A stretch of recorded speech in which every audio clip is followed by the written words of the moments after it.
Friends, welcome to the TechListen channel. So friends, today I will talk about Moore Threads cut down MTT S70 GPU.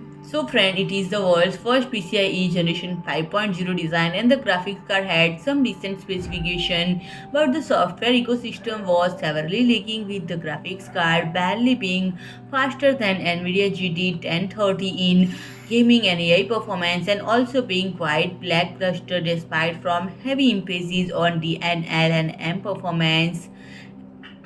And friend, it has decided to introduce a second GPU, albeit with a cut down design, and adopt lower cores and drops one of the biggest marketing feature of MTT lineup, support for PCIe Generation 5.0. And friend, it features 3584 MUSA cores with a boost clock of up to 1.6 GHz, equipped with 7 GB GDDR6 memory, bandwidth of 392 GB per second, and 11.2 TFLOPs for computing power, and compared to its nearest sibling, the MTT S80, and which features 4096 MUSA streaming cores and runs at 1.8 GHz, and it is a lower end variant. And friend, the graphics card uses a PCIe Generation 4 into 16 connection. So friend, if you like my video, please do like, share and comment, and don't forget to subscribe my channel and press the bell icon.